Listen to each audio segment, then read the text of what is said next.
Welcome to another episode of the Chasing Unleashed podcast. I'm your host, Dan Weedin. Today, I'm joined by a father-son team that's doing business succession the right way.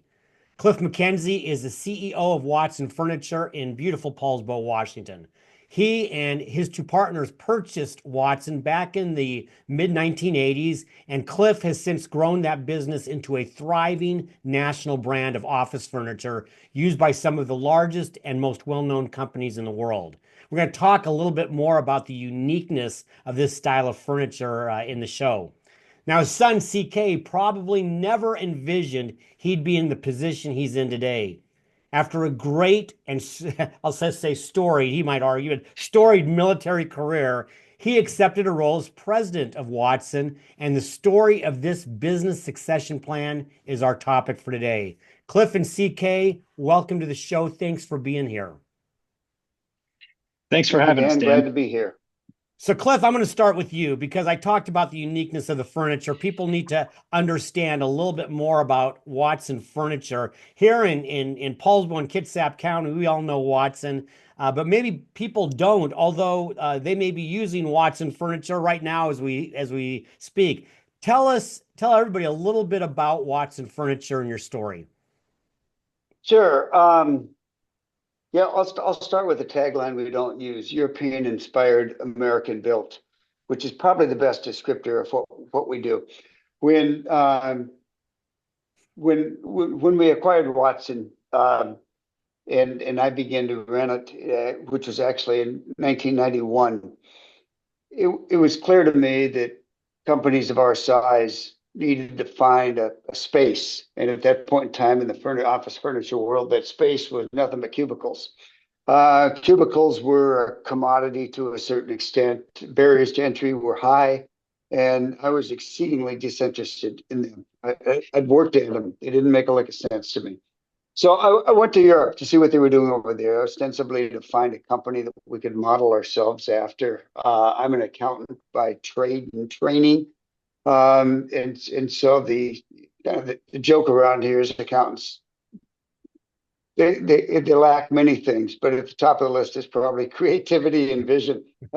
So the idea was, can we find a model? Let's go find a company to model ourselves after. And after going to Germany in 1992, I realized maybe there's no company that we can model ourselves after, but there is an industry and a world and a market that I absolutely fell in love with.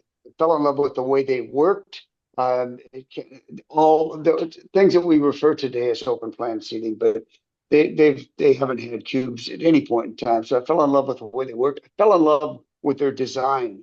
They cared about the details of their furniture and the way it served the people that were using it. It mattered to them. This idea that function, the Germans in particular have always been driven by function first. But when you think about that functionality, the idea that the furniture might actually be a benefit to the user, the person is sitting there, rather than just a facility team, I just became intrigued by it. So we started down a journey then of committing ourselves to taking the best that we could find and using models over there and thoughts and thinking not about what they look like, but thinking more about what they were doing and how we could take that function and basically domesticate it, turn it into something that would work here in the US, both dimensionally and also just as a practical matter. We have different design perspectives at times. So we basically tried to take the European concept of furniture and turn it into something that might work in the markets over here. And it was a long and challenging journey of sometimes we were maybe a little earlier than the market was ready for. But over time, we found a few friends out there that thought maybe what we were doing made some sense. And so we've been able to continue down a road of taking what we believe is the best in European and or international design, change those elements in such a way that they reflect what we can make here. And we have an exceedingly competent manufacturing organization.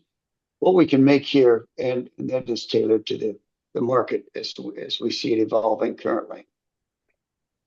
Well, the origin of this podcast was you and CK came to speak to the Rotary Club and talked about business succession. So CK, I'm going to bring you in. I don't know how old you were when in 1991 when Clif started moving this forward, but my guess is, or at least from what you said, your plan was not in office furniture. That was not that was probably not in part of the plan. Is that right? Yeah, that's true, Dan. I was roughly kindergarten when this whole journey started, and about as soon as I remember moving from Seattle over to Bainbridge when they started running the company, I remember Cliff saying, hey, we're going to make this a generational company, right? We want this to be a family company. And as soon as he said that, he was equally quick to say, but that's not a burden for any of you. I'm the oldest of four. That's not a burden for any of my children. It's just a thing that you're going to own this, and we'll train you one day to own it correctly. But don't worry about running it. If that's not you guys, it's not you guys. So I remember, at that point in time, my brother was an infant, but we eventually that continued year after year, every couple of years. Yeah, family-owned company, it's great. Family-owned company is great. We just look around at each other and do that kind of like, is it you? Is it you? And I'll kind of look back at each other like, hey, well, it's not us. Like, cool. And that was, the theme all the way through with me and my siblings is pretty clear early on. Loved Watson, loved it as a place to work the high school job, wash the trucks, be a part of and be around growing up, but with really no eyes towards it as a future or a career. And yeah, I'm Yeah. thankful that it turned out differently. Yeah, so we're gonna talk a little bit about that. And Yeah. Cliff, during the presentation that you gave, uh, you kind of talked. You went through each of your four children, and the one that you thought was least likely is sitting with us here today. I think it was said that way, but there was a transition, at least in your mind, where things needed to make a shift towards some level of succession. I think it was probably somewhere in the last 8 to 10 years, I think. But can you talk a little bit about what really sparked you towards looking to how succession would look at Watson? Certainly, in general, I knew that we were in this for the long term. I viewed ownership more as a caretaker than actually kind of owning, and knew that we weren't the jobs that we have here weren't fungible. They weren't something that we could take lightly, and that we could simply, when we were done, sell this asset and transition those jobs to another company or maybe to another state or God knows where. So I knew that it was important that there be somebody after me that represented our family. But I wasn't necessarily taking any steps in that direction because yeah, I was you start to get older, but you don't think you're going to die. And then you're right, 8 to 10 years ago. In fact, it was 10 years ago. I had a heart attack, and it pointed out very clearly to me that life was, yeah, that life would end. Right, we'll just say life would end. Yeah. And so then I needed to do something, and the only way to do it, as the accountant in me came out, to be very intentional about what transition would look like, and I couldn't just say we'll get there someday, because if I had actually passed on that day that I had the event, our company wasn't in great shape to go forward without me, because I did everything. I did everything, and that's not a good thing. It's just become, I did everything because my ego was so wrapped up in this. I didn't want other people to do it. I did it myself, and allowed myself the smug satisfaction of believing it all revolved around me. And so I got intentional and created a 5, 4, 3, 2, 1 plan. Meaning that when I had this event, I was 60 years old. So at age 65, I'd work 5 days a week, 66, 4 days a week, 67, 3 days, 2 days, 1 day. And then when I turned 70, it'd be zero. And so that meant, and I'm pretty good. When I say I'm going to do something, I'm going to act on that thing. Right? And so as we got closer to that 65, it became clear to me that of our four children, that I probably didn't have anyone in that group that would be ready as I hit that 70 mark, that would be ready to learn as I went from 5 to 4 to 3 to 2 to 1. So we did about 6-7 years ago. We actually brought, and I don't even like to use the word outsider. We brought an outsider in because this man is so special to me. I can only refer to him as an insider. He's an extraordinary person. I loved working with him. I learned much from him, but ultimately it turned out that he had family commitments that kept him, that it just kept this thing from happening. Well, coincidentally, at the same point in time, the oldest CK, the Marine that I thought would always either be a Marine or would otherwise be involved in something. I saw him as a policy guy. Not many people go back to the Naval Academy and major in anything other than engineering. It's kind of a given to be an engineer if you go to the Naval Academy. He double majored. Very few people can do that. He double majored in history and political science. So from the beginning, he was a guy that thought. And it was a guy that understood that history mattered. And it seemed to me, in fact, I believe right now that someplace back in the East, they could use his mind right now. I'm glad it's with us, but I believe they could use his mind. And it just turned out that coincidentally, after it became clear that Rob was not necessarily going to be able to be here for the long term, CK was on a deployment and called and was having some thoughts about changing his career, and those thoughts including the possibility of coming to work with me at Watson. And could not have been happier, could not have been more surprised, could not have been happier. And that started the journey then of this 5, 4, 3, 2, 1 journey of getting him ready for the role. And I'd say getting him ready. No one ever gets ready. If you think you're ready, you're not learning. And this is an evolving So Cliff, transition. how close were you to the 5 part of it? Because you said as you were approaching 65, you were approaching it. It didn't like how when CK came in, was it pre-65? So this started in 20. No, really, it was at 65. Okay. It was right around there. I mean, just remarkable timing. And then as I mentioned in the rotary presentation, all right, the clock, the odometer just turned 70 for me, and so this is technically a 0 day a week, and it is effectively a 0 day a week. It doesn't mean that you don't retire from ownership. You might retire from management. You don't retire from ownership. You don't retire from caretakership. We'll call it that. And so I'm still involved, but it's truly more coaching and mentoring and inspiring. And a bit, I have my fingers still in product. I'm the accountant. I left that accounting stuff behind a long time ago. I'm a product guy. I absolutely love the need to think about product from a solution perspective.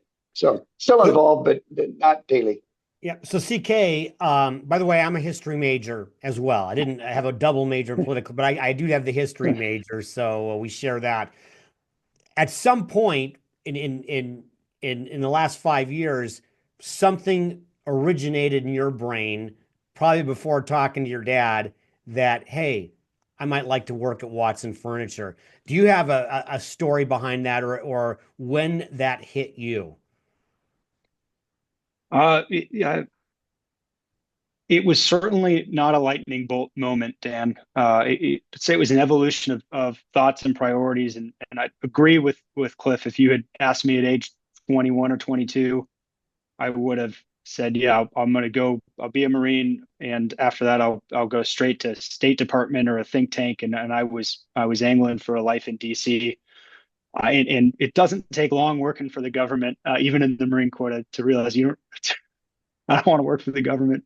It was, I love the Marine Corps, but it was not a career. And certainly when I was done with that, I wanted nothing to do with getting into the bureaucracy. There also, though, finding out through this that the only thing that was getting in the way of me coming to Watson was my ego. And I think that was a slow recognition. But I was dead set on being a self-made man, right, and not having a job that was based on nepotism purely, and getting a little distance from that though, and realizing that Clif's messaging had never been that the family was going to do this because it was generational wealth, and we weren't doing this because it was the path to riches, or we're doing this because we believed in the community and the company and the people. We believed in the jobs and our purpose. Our purpose is really nothing to do with office furniture. Our purpose is to create careers by building things. And that kind of maybe it was a lightning bolt. Clif had a heart attack. I was trying to figure out what I wanted to do after the Marine Corps, but knowing that service was deeply important to me, and that service could be small, and often was more impactful at a smaller scale. And after, I remember a feeling of helplessness after the heart attack. I was either in North Carolina. I don't think I was deployed at the time, but just feeling like I'm what can I do? Nothing. I'm over here. I'm not. I can't help my mom. I can't help Clif. I just and really quickly then realizing, well, one thing you can do. There's no way this like lack of a transition plan is comfortable for him, right? There's no way it's lessening the stress. And so starting to think, the one thing, if nothing else, that I can do is I can provide a little stability right here. I can provide some, and that's just at a personal service level. I'll figure out running a company, but who cares if I like it or not, or if it's what I want to do. I was fortunate enough to be given a number of gifts and opportunities by my parents, and the least I could do is give back a little bit by providing some stability and someone to share in the stress of ownership and management.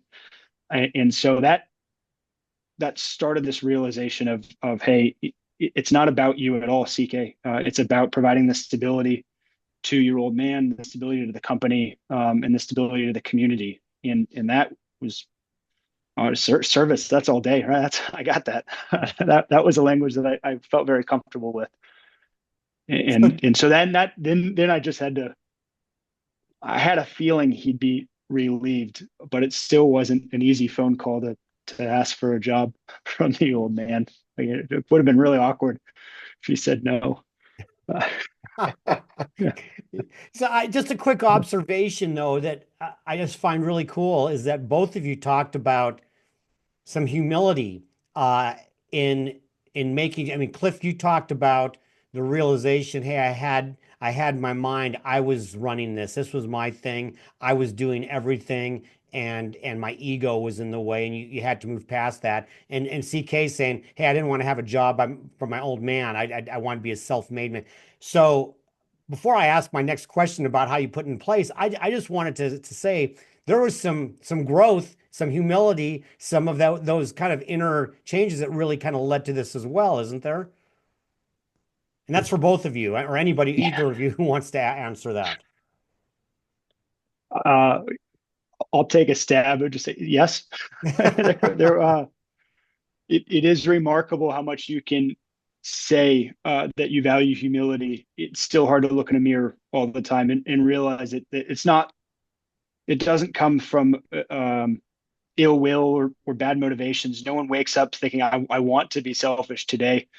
You think you're helping, right? You think I'll do it. I'll do it because I know how. I'll do it because I know, I'll do it because I can do it faster. And all of a sudden you look around and realize that you've selfishly not allowed the team around you to grow or experience because you've done everything for them. And this maybe putting words in Cliff's mouth here, but I found myself at many stages in my career trying to help and realize in doing that I'm really deep down doing it because I love being the firefighter. I love being the one with the answer all the time, and that wasn't fair to everyone else to take away those opportunities from them to learn and development just because I wanted the rush. And so that it's still, I'm as susceptible to that today as I've ever been. The fighting fires is rush, but it's important to look in the mirror and say, not to be honest with yourself and recognize that humility takes active steps, not just the desire to be humble. Cliff, anything you want to add? And I think that's well said. Yeah. Okay. At some point in time, realize the good fortune we've been given in our lives in many ways, and not accept that it's just you, right? Sometimes it's just luck. Right? Yeah. Leave it at that. Yeah. So one of the things that kept hitting me as I listened to your presentation was the word intentionality. This wasn't, hey, CK, come on in. Here's your seat. Here's the computer. There Good was, luck. yeah, good luck. Because a lot of us start our careers that way. Here's the pen, here's the pad. Good luck. There was intentionality around that, and I'm curious. Once the decision was made, yes, CK is coming on. Did you? How did you set up the system for transition? Did you go to an outside source? Did you have somebody come in to help? Talk a little bit about how today evolved out of that conversation years ago. Um, no, we did not. We did not use consulting services other than the advice of very bright, capable, and learned friends. Um, One in particular, a gentleman by the name of Rick Torset, who I've known forever, and has some experience in family transitions. Rick referred a book or two to me, and ultimately, I'm the guy that starts reading, and then things percolate. I just start thinking about how ultimately the responsibility lies with me to figure this out. You can't advocate that responsibility to a consultant coming in and telling you how to do it. If it fails, great, you can blame the consultant. It failed, right? You don't want to blame somebody. You don't want it to fail. So I ultimately figured it's got to be something that comes from our heart and our way of doing things. And so, this, all right, where CK was in his career. I mean, I'm working with some pretty good stuff no business background, but a hell of a lot smarter than I am. I did study marine leadership, and the 5 horizontal themes of marine leadership are powerful. It's the best example of servant leadership you can find. So I knew that there was background there that was entirely consistent with what I felt good leadership was all about. So then it was just a matter of, all right, let's figure the business out. It's not going to take forever, but literally the first thing he started with was getting the floor and learn how to weld. And he did that, right? He got dirty, learned how to weld, and then it just kind of moved into some scheduling and administrative stuff, learning our company, learned how data tied things together, all of that. Ultimately, it was just, I'll just call it become somewhat a natural progression, if not a bit expedited. But it is easier when you know, all right, I'm at level 1 here. I got to get him to, I don't know what level we've got to get him to, but this is what he has to be able to do. And we're going to get there. And we're going to get there by the time I get to 70, come hell or high water. So then it's just because ultimately he's either going to prove himself or he's not. He talks about how difficult, how awkward it would have been if I had said, no, I don't want you to come to work for me. It would have been even more awkward if I'd have said 4 years into it, hey, by the way, you're not working out. Right? Yeah. And I had to pay attention to that. I had to look at that thing and ask, are we going the right direction? Can he in fact do this? Can he listen to coaching from me? Can he find his own way in all of it?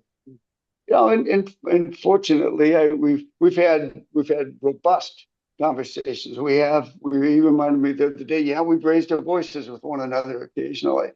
We're passionate. We're passionate about leadership. We're passionate about people. We're passionate about this company.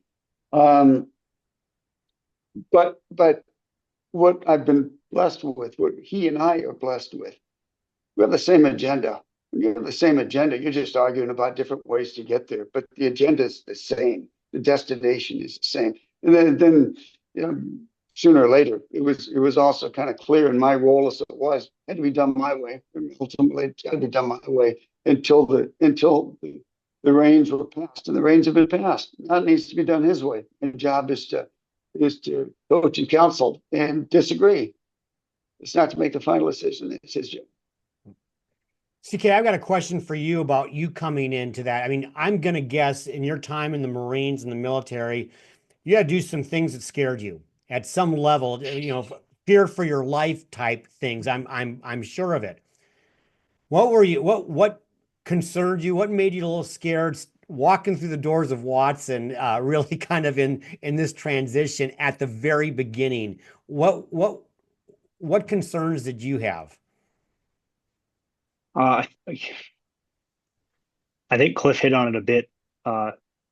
It would have been very awkward to find out that I wasn't any good at this, and that it was a relief to find out pretty quickly that the factory floor felt a lot like a helicopter squadron. In that I was like, all right, this smells different, looks different, but the people are similar. That the chaos is kind of similar. Okay, I'm comfortable with this, but that uncertainty to say, these are people's lives and livelihoods in a company, and it's maybe cliche. You only get one shot to do it right, but it would have been a pretty big setback, and it was a big jump. I knew nothing about business at all, and so the uncertainty over how different it would be, how hard the learning curve would be, and yeah, I don't know if it was fear is not the right word there, but it was a little uncomfortable until, just like anything else, until you start doing it and said, oh, okay, no, I can do this. So for both of you, and you can choose who goes first. And how many years has it been since you came in officially? I left the Marine Corps 5 years ago last month. I spent, as Cliff alluded to, the first year or so, I worked remotely because that was 2020. Remote. Yeah. But I had just gotten married. My wife was a Coast Guard pilot and had one more year of active service. So I spent that first year out of the Marine Corps living in Florida and trying to do what I could to start, picking little bits of Watson. And so we had a plan to do remote work before the shutdown happened, which was good. But that was 5 years ago. That lasted about a year. So 4 years ago, I showed up here straight into the VP of manufacturing on site, did that for about a year and a half, and then took over the president role about 2.5 years ago. Okay. So in the last 4 years, for both of you, what has surprised you the most as you sit here today? What has surprised you the most during this transition?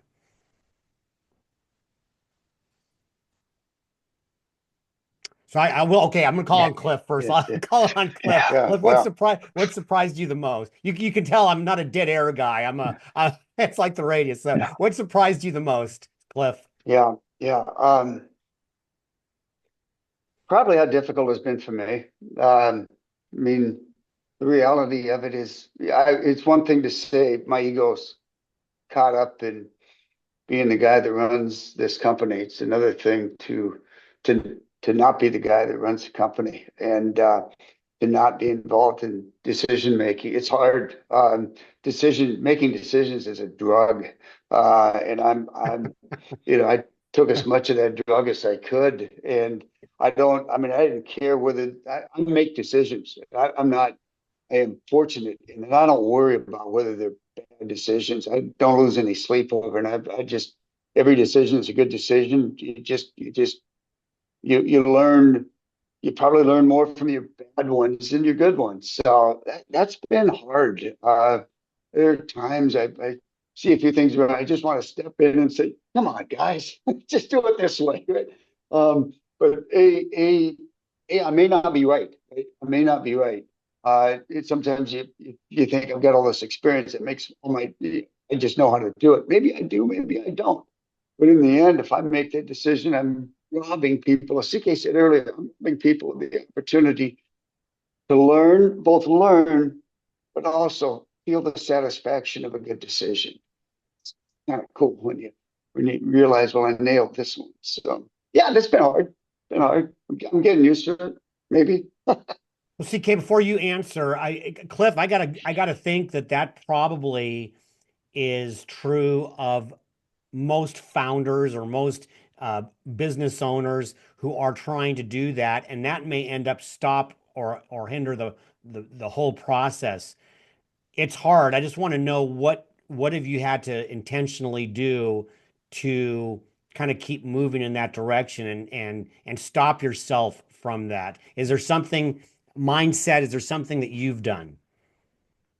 Um, well, I've been intentional about it. I've had to walk away when I've had to walk away. Okay. But it's also been, I would say there's been a scale. I mean, I think I'm very good at it now. But 2.5 years ago, I'd hear something, and I would be in a room and I'd make some comments, and they weren't necessarily intended to be directive, but my voice is loud, and the experience I have is loud, and I've worked with these people, and I've got good relationships with them, and I realize when I speak, it doesn't matter what CK says. What they do. They all pivot to the old man in the corner and start following that, both from a standpoint of they're used to it, from a standpoint of experience, and from a standpoint of, well, he still owns the company too. there's that as well. So I mean, I think I'm pretty good at it. Good. Hey, CK. Okay, so I'm going back to the original question. Last 4 years, especially, what has surprised you the most? I'm glad I had a moment to get my thoughts gathered on this one. I'll may struggle here to put this in words, but there's um,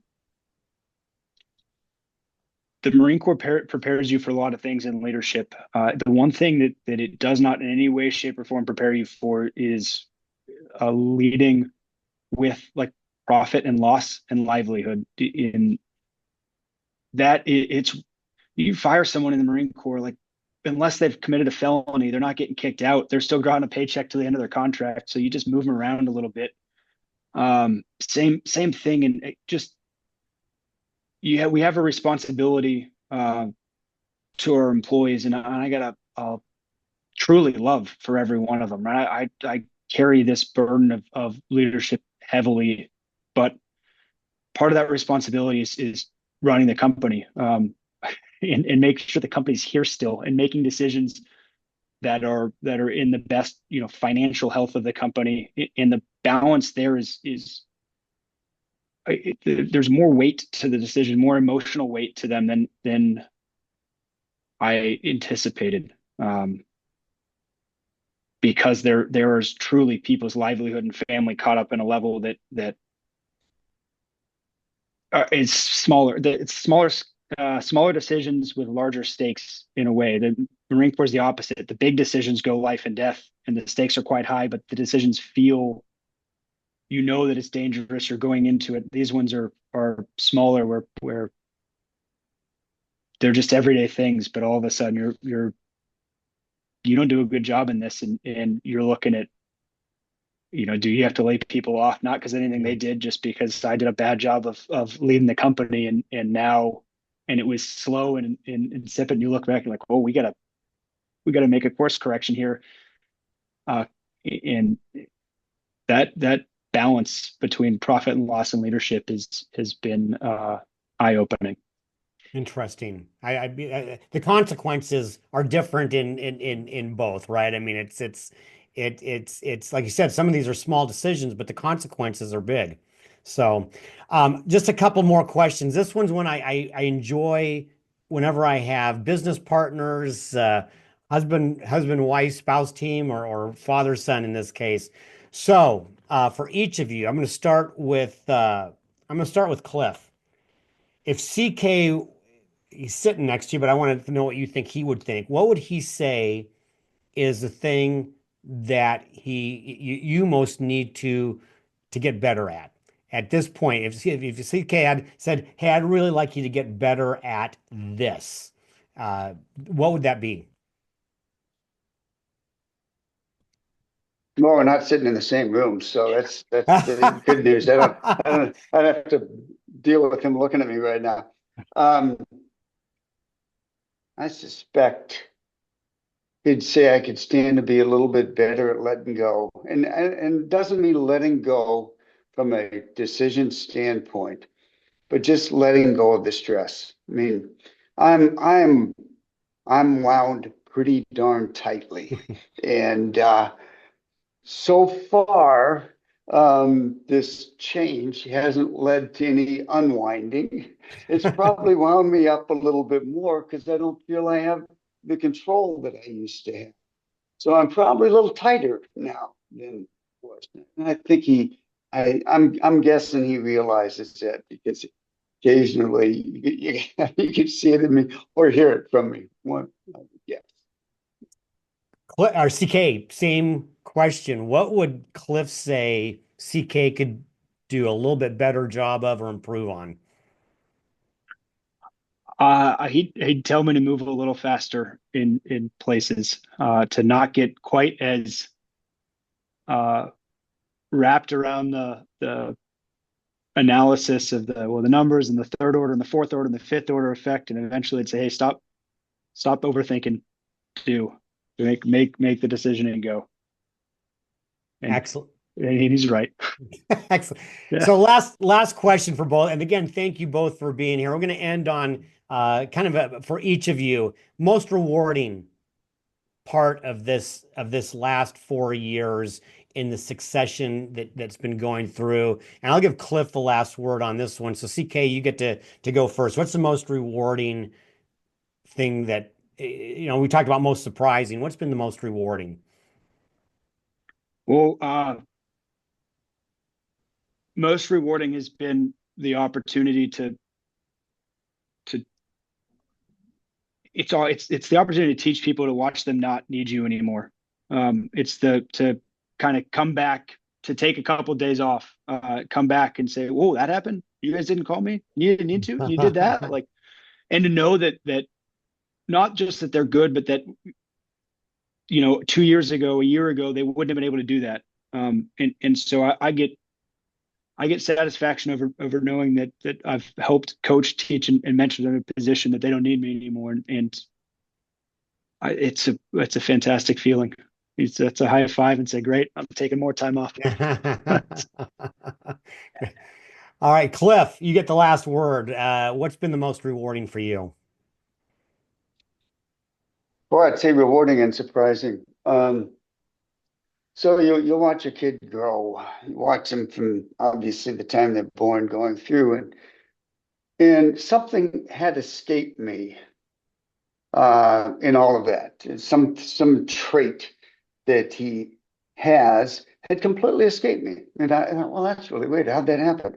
I mean, some of it was just watching this kid that was just laser focused on everything and the most resilient individual I've ever seen.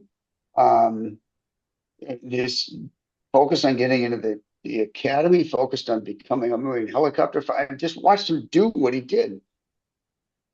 What is just it's been so gratifying is to see as I watch him in action, the empathy that he has for people. I never saw that empathy. I don't I didn't. It's not that I thought he was a cold, uncaring SOB.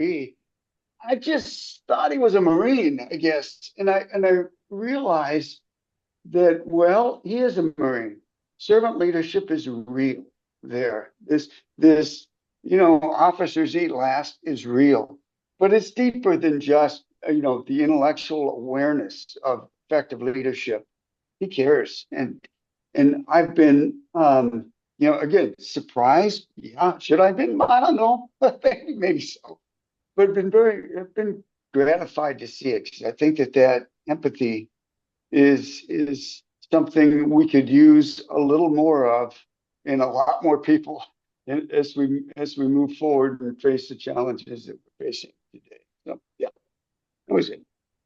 Well, Cliff and CK, thank you very much. This was rewarding for me, and I know it was rewarding for everybody who's either listened or watched. So thank you very much. Really appreciate you coming on and spending some time. This was fantastic.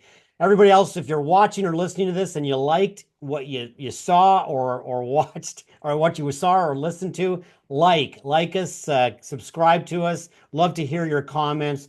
Thanks for following the Chasing Unleashed podcast. Appreciate you, and we will be back with another episode very soon. Until then, I'm Dan Weedin. So long, take care, and keep chasing unleashed.